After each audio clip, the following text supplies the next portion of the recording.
Hello guys, welcome to Sanjit creation V50। আজকে আমি এখন চলে এসেছি কালীঘাটে এবং আজকের এই ভিডিওতে আমি তোমাদেরকে কালীঘাটের একটি প্যান্ডেল দেখাবো। সেটা হচ্ছে কালীঘাট বাদামতলা আশা সঙ্গের 2024-এর প্যান্ডেল। এই বছরে এইখানের যে থিম তার নাম হচ্ছে উৎসবের চালচিত্র। এবং এখন প্যান্ডেল তৈরির কাজ কতদূর এগিয়েছে, মানে দুর্গাপূজা তো আর বেশি দিন বাকি নেই, আর 24 দিনের মতন বাকি আছে দুর্গাপূজা। তো এই 24 দিন আগে বাদামতলা আশার সঙ্গের যে দুর্গাপূজা প্যান্ডেল সেটা কীরকম তৈরি হচ্ছে, কীরকম কী ইনস্ট্রুমেন্ট ব্যবহার করা হচ্ছে প্যান্ডেলে, আজকের এই ভিডিওতে আমি তোমাদেরকে পুরোটা দেখানোর চেষ্টা করব। তো আমি অলরেডি এখন দাঁড়িয়ে আছি প্যান্ডেলের ভেতরে এবং এই বছরের যে প্যান্ডেল সেটা বেশিরভাগটাই হচ্ছে আয়রনে তৈরি করা হচ্ছে যতটা দেখতে পাচ্ছি।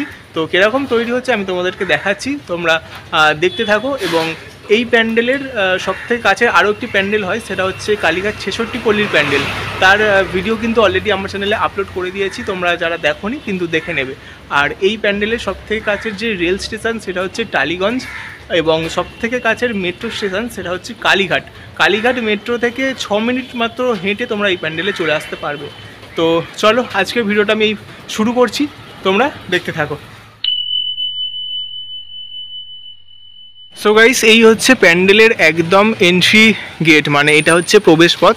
এবং প্রবেশপথেই আমরা দেখতে পাচ্ছি এইখানে দুটো কিন্তু পিলারের মতন বা চিমনির মতন করা হচ্ছে, যেটা কিন্তু সম্পূর্ণ আয়রন দিয়ে করা হয়েছে। আর এই সাইডে একটি কারখানার মতন করা হয়েছে, মানে কারখানার ওপরে এইগুলো থাকে। এই যে দেখাচ্ছি তোমাদেরকে একটু জুম করে, মানে কারখানার মতন করা হয়েছে এবং এইগুলো সব কিন্তু পুরো টিন দিয়ে করা হয়েছে। আর এই যে রাস্তাটা এরকম সোজা চলে গেলে হচ্ছে কালীঘাট মেট্রো। তো এই হচ্ছে প্যান্ডেল। আর মূল যে মণ্ডপ সেটা ওখানটায় মানে চাপা দেওয়া আছে, যেহেতু ঠাকুর এখন ভেতরে তৈরি হচ্ছে তাই এখন চাপা দেওয়া আছে। আর এইগুলো দেখতে পাচ্ছ, এখানেও কিন্তু একটি ছোটো মতন ঘর করা হচ্ছে। এগুলো সব হচ্ছে আয়রনের কিন্তু তৈরি করা হচ্ছে, বাঁশের গায়ে টিন দিয়ে আয়রন দিয়ে কিন্তু সব তৈরি করা হচ্ছে। আর একদম ভেতরটা আমি তোমাদেরকে একটু দেখাই।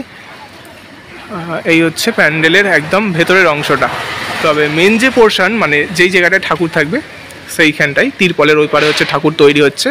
আর এই দিকটাতেও হচ্ছে থিমের কাজ হচ্ছে, এই যে দেখতে পাচ্ছ। মানে প্যান্ডেলটা অনেক দূর কিন্তু এই বছরে এগিয়ে নিয়ে গেছে।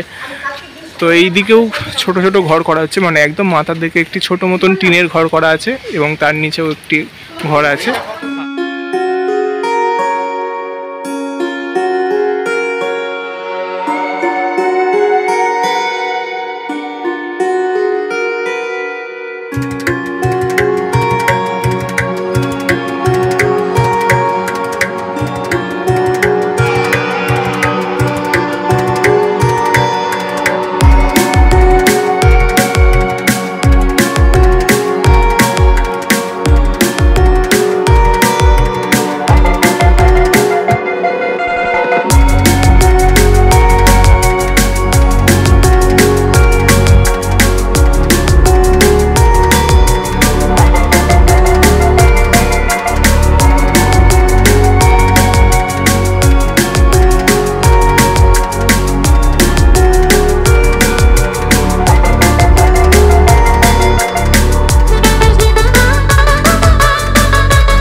সো গাইস, তাহলে এই ছিল আজকের ভিডিও। 2024-এ কালীঘাট বাদামতলা আশা সঙ্গের যে দুর্গাপূজা প্যান্ডেল উৎসবের চালচিত্র, সেটা এখন কীরকম কি তৈরি হচ্ছে তার একটা প্রপার আপডেট আমি তোমাদেরকে দিয়ে দিলাম।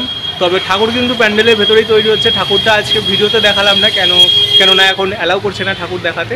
আর কিছুদিন পরে কিন্তু ঠাকুর সমেত এই প্যান্ডেলটা আমি তোমাদেরকে দেখাবো, তার জন্য সাবস্ক্রাইব করে রাখো। আপাতত আজকের ভিডিওটা আমি এই পর্যন্ত শেষ করছি। ভিডিওটি যদি ভালো লাগে তো একটি লাইক করে দেবে। আর তোমরা কোন জায়গার ভিডিও দেখতে চাও সেটা কিন্তু অবশ্যই আমাকে কমেন্টে জানাবে। আর কলকাতার বাদ বাকি প্যান্ডেল দেখার জন্য অবশ্যই কিন্তু চ্যানেলটা সাবস্ক্রাইব করতে হবে। তো আজকের মতো টাটা, দেখা হচ্ছে নেক্সট একটা অন্য কোনো ভালো ভিডিওতে। তো টাটা।